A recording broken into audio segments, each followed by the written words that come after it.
ধন্যবাদ। ধানমন্ডি ক্লাব ধানমন্ডি এলাকা একটা খুবই পুরনো এবং ঐতিহ্যবাহী এলাকা। এখানে আসলে ক্লাব নিয়ে নানান ধরনের বিতর্ক আছে। অনেকেরই অনেক ধরনের ক্লাব নিয়ে চিন্তাভাবনা করে যে ক্লাবে হয়তোবা বিভিন্ন ধরনের নেগেটিভ কার্যক্রম হয়, কিন্তু ক্লাবটা আসলে সেরকম না। ক্লাব হচ্ছে একটি সোশ্যাল ক্লাব। আমরা যারা সদস্য এখানে আছি, আমরা সবাই ভলেন্টিয়ারি সার্ভিস দেওয়ার জন্য এখানে নির্বাচন করছি। গত 15 বছর ক্লাবের যেই নির্বাচন মুখী ছিল না, সেটা সবচেয়ে বড় সমস্যা ছিল। ইনশাল্লাহ এবার যে নির্বাচন হবে, আজকে নির্বাচন হতে যাচ্ছে, এই নির্বাচনের মাধ্যমে ধানমন্ডি ক্লাব একটি ভালো স্থানে গিয়ে পৌঁছবে, সেটা আমি আশা করি।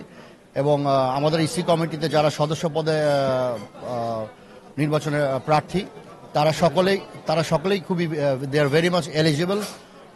তো আর যারা প্রেসিডেন্ট পদে যিনি আছেন, যে 3 জন আছেন, তারাও খুবই এলিজিবল।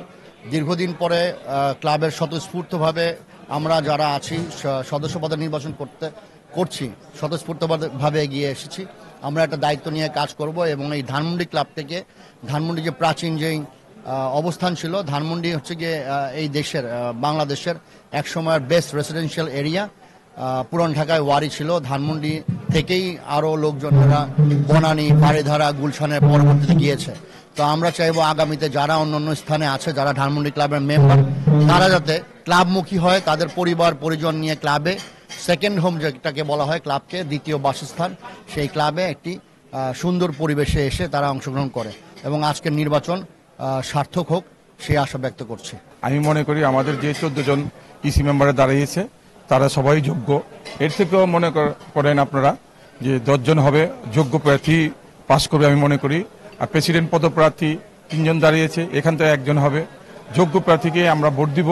তারপর মনে করি সবাই যোগ্য, এখানে কেউ ভালো খারাপ যারাই আছেন আমরা মনে করি না সবাই খারাপ, সবাই ভালো।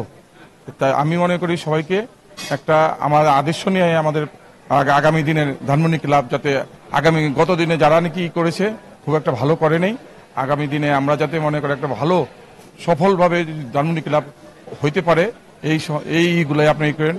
ধানমন্ডি ক্লাবের কোনো নিজস্ব কোনো জায়গা নেই, একটা ফ্ল্যাটের মধ্যে আমরা করি, অনেক কষ্ট করি। আপনারা দয়া করে এটা লিখবেন যে ধানমন্ডি ক্লাব যেন ওই রকমই হয়, যারা নাকি আসবে তারা যেন আমাদের একটা নিজস্ব জায়গার মধ্যে ধানমন্ডি ক্লাব দেয়, যাতে মনে করেন আমরা এই ব্যবস্থা করবেন। এই বলে আমার বক্তব্য শেষ করি। আসসালামু আলাইকুম।